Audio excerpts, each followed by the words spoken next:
In a city like Lagos, some complain of the exorbitant cost of transportation, while others believe urban cities should be well linked through road networks. Recently, I realized that mobility contributes to the growth of our cities. This is not peculiar to just Africa, but the rest of the world. So I call this story Public Transport, the Bedrock of Efficient Cities. The importance of public transportation cannot be undermined in the development, safety, and sustainability of our cities. This prompted the SDG Goal 11 to dedicate a subsection targeted towards sustainable transport system.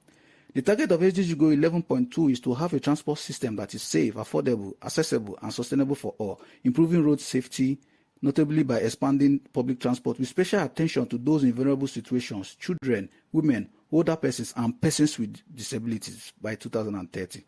This means that public transportation should be within 500 meters of walking distance, without discrimination, free of any physical barriers, and affordable. Only 50% of the world's urban population have convenient access to public transportation. And efficient public transportation is a driver of urban community. And as it increases accessibility to businesses, employees, relieve poverty, empower women, tackle climate change, and bridge inequality. This was noticed in Peru, where the intercity highway upgrade promoted employment by 5%, and in Ethiopia, where proximity to good road reduced the tendency of being poor by 36%. Sustainable mobility is confronted by several problems. One is rapid urbanization. The world's urban population is expected to rise from 54 to 66% by 2050. Developing countries are expected to double their population in 20 years. Rapid urbanization over the years has increased the demand on public transport and created fragmented African cities. Another problem is the informal transport system in some countries like Kenya and Nigeria. This involves the use of minibuses, motorcycles, tricycles, and shared fare taxis. Such systems have no fixed stops, timetables, and are poorly regulated. It is associated with increased cost of transportation, pollution, and congestion. Road traffic accidents have been a problem plaguing our urban roads. It is estimated that about 1.3 million people die yearly, of which half occur in the cities and 93% occur in the low and middle income countries. It is the leading cause of death in young people, and it is proposed that proper managed public transport is 10 times safer. Contributing to the high rates of traffic accidents is bad roads. The use of vehicles contributes to carbon dioxide emissions. This is one problem sustainable transport is trying to reduce. Currently, transportation contributes 18% of greenhouse gas emissions, and it is expected to rise to about 40% by 2040. Developing regions have the fastest growth. Air pollution arising from these emissions contribute to 11 deaths globally. Poor infrastructure development and insufficient funding are intertwining challenges faced by the transport sector. Globally, to achieve SDG 11.2, an annual funding of $3 trillion will be required till 2030.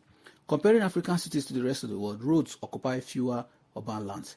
The deficiency of this urban road is worsened by the concentration of road networks mainly at the city center, leaving out peripheral areas of the city due to less land is available for road construction. Most cities in developing countries lack infrastructure that encourage non-motorized transport like walkways and cycling ways. While utilization of transport is on the rise globally, Africans still lag behind due to poor internet penetration. Inequality in services delivery across gender, people with vulnerabilities, and region is another problem. Urban areas in Asia and sub-Saharan Africa have only 33% of their inhabitants having access to public transport, while in developed clients it is over 70%. This special group of people are underserved by transport systems due to the providers tend to focus on cost effectiveness rather than equity and inclusion.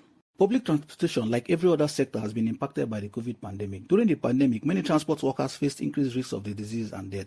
Ridership of public transportation reduced even up to 90%. Following the reduction, there was a significant decrease in revenue and loss of job. The pandemic also promoted walking, cycling, and digitalization of public transport across several cities in Europe and Asia.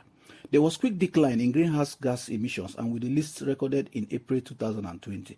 Also, there was decline in road congestion and accidents. However, all these positives are returning to the pre-COVID levels. Several initiatives have been made to improve public transportation. One of such programs is the Sustainable Urban Mobility Plan, SUMS, which help countries like Brazil to make laws to improve transportation and infrastructure.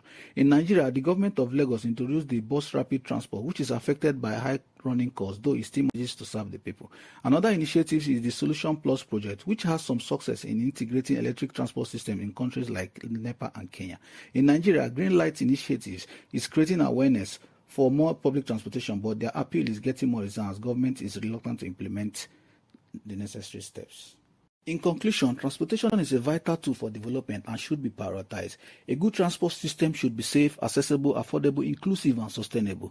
Currently, only 50% of the world's city dwellers have access to public transportation.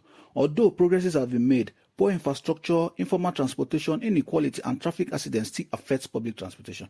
Initiatives such as some have tried to make transport for all, but more effort is needed. In making this story, my main problem was getting the right information.